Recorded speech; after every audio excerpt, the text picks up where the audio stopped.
What's up, everyone? I'm Rick Knight. Welcome back to another video here at The Bad Philosopher. Okay, so by now you should be familiar with Alexandria Ocasio Cortez's new Green Deal that she proposed just recently. Her and it's a Democratic congressman from Massachusetts. I cannot remember his name. Shame on me for not doing the proper research. They put forth a proposal for a new Green Deal. Some of the proposals are as silly as you can imagine.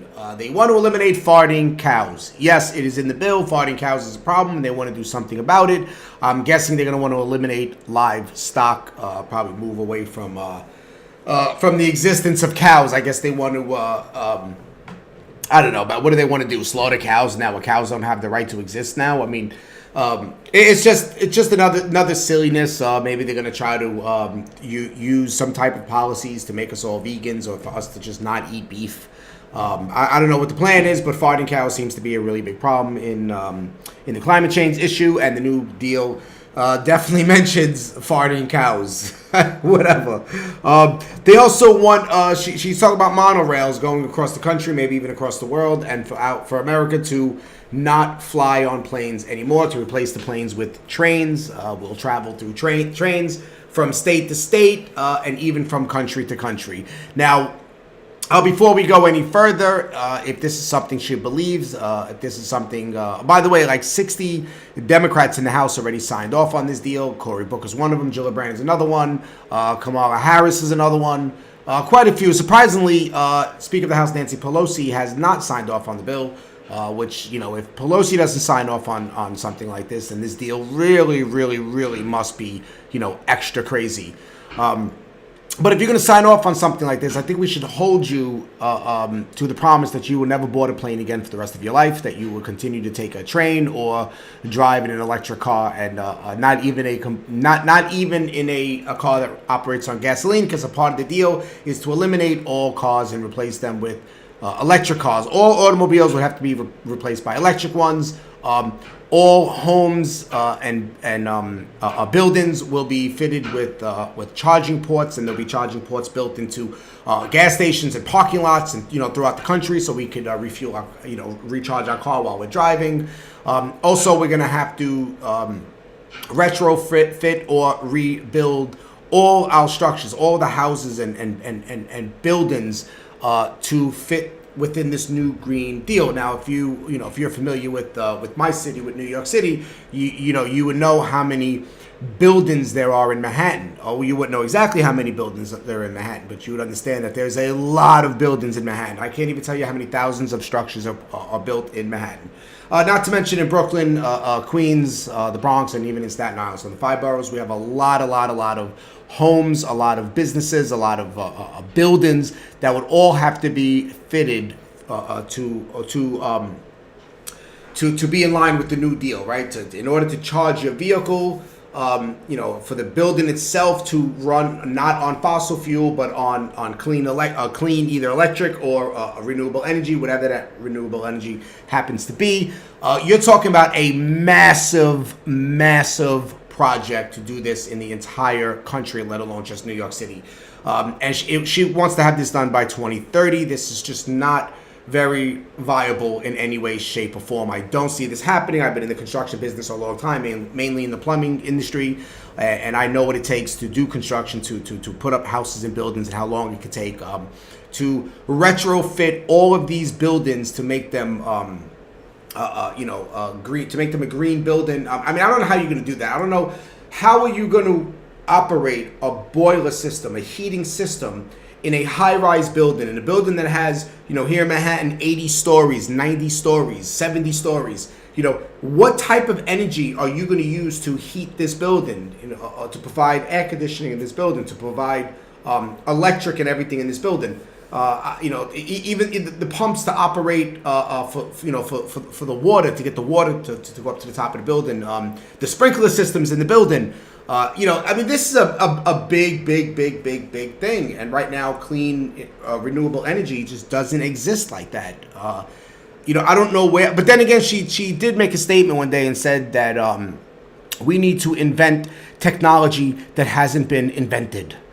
Yeah, she really did say that. So I guess we need to invent, a way of providing, energy for these buildings that are not fossil fuel related energy, which is the only thing we have right now. And even in electric, it takes fossil fuels to even make the electric. So, she wants to rely on wind and solar and hydro power to get our energy. Wind and solar is just not very efficient. It's not something that we're going to be able to do. I mean, we have a hard time using solar energy just to provide energy for our homes. And so to do it for these huge apartment buildings and these huge office buildings here in Manhattan, it's just not going to happen.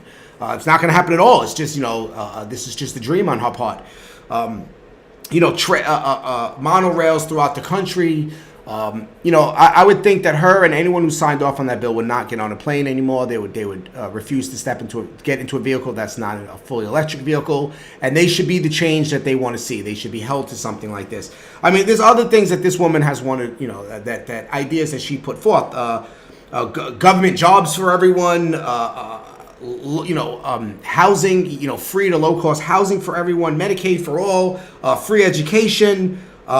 She wants high taxes. She thinks the high taxes are going to pay for everything, and she also wants to end ICE. ICE is the immigration law enforcement that pretty much investigates and arrests and deports illegal immigrants in our country. They also do more than that. They also help to break up child sex rings and other type of sex rings and drugs and weapons being transported by illegal immigrants. Why would you want to end that? Why would you want to end an ICE? Why would you want to end a federal authorities, law enforcement that has a very important job like investigating and locking up individuals that are running a child sex slave operation? Well, you might say, well, we'll let the feds do that. Well, what do you think ICE is? They're the feds. They're not the FBI feds. They're not the Federal Bureau of Investigation feds. They're just the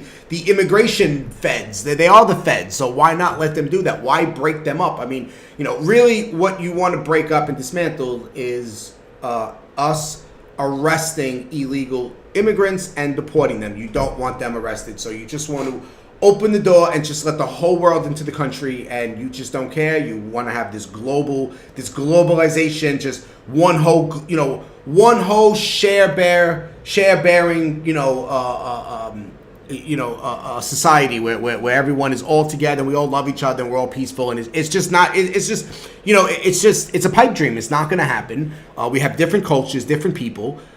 Mixing us all together like that, especially against our will, just open the doors and let everybody in. It's just, you're just going to destroy the country. That's pretty much it. We are not the same as people from different parts of the world. If you're going to enter someone else's country, you should enter that country with the idea that, especially if you're there for good and you're not there just on vacation, you have to assimilate into the society that you're moving into. You cannot go there and bring your culture with you and expect everybody around you to change to be like you.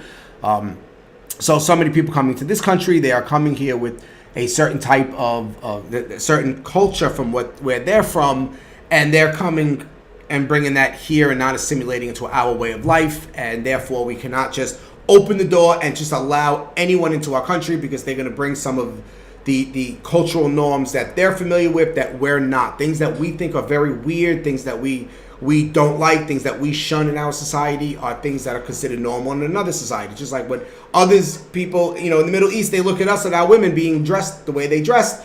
If our women go to the Middle East, they have to cover up. Right? They have to cover up. They can't walk around half naked. They don't want to see that over there, and they're putting themselves in harm's way. So if we're going to allow them to come into our country, we have to let them know you cannot force your wife to cover up if she doesn't want to be covered up. Plain and simple, right? If she doesn't want to wear that, you can't force her to, because that's not what we do here. So you already see that we're going to have, this clash, this culture clash by just opening doors and just letting them in. Just let them all in. Right now, you get a small group of people that come in, and we have more control over it, and it's a little easy to deal with. You open the door, you just let everybody in. That's it. The battle is on, and it's just not going to work out in anyone's favor. And there's just, a whole host of other things that this psychopath has said. This is what happens when you take a 29-year-old woman, a former bartender, all because she's able to check two boxes. One, she's a Latino. Two, she's, a she. And then she's also attractive. And and you vote for her. You vote for her based on those categories. You know, this was identity politics that got her into Congress, and here she is, and you know, she's opening her mouth, she's saying stupid things, and you know, she looks dumb. She's a dream for us, actually. We love her. She's a dream come true. She's making the Democrats look as foolish as they really are. You know, every time she says something stupid, we're there laughing at her. I just can't believe the amount of Democrats that are out there that are not honest enough to admit that she is batshit crazy and she doesn't know what she's talking about, and she's completely underqualified for the position that she won. The Democrats cannot admit that. At least not the 60 of them that signed on for the Green New Deal. I don't even know what to say anymore with some of this nonsense. All right, well, that's all I got for this video. Like, subscribe, hit the bell, leave a comment. And I'll see you guys, I guess, in the next video. Take care.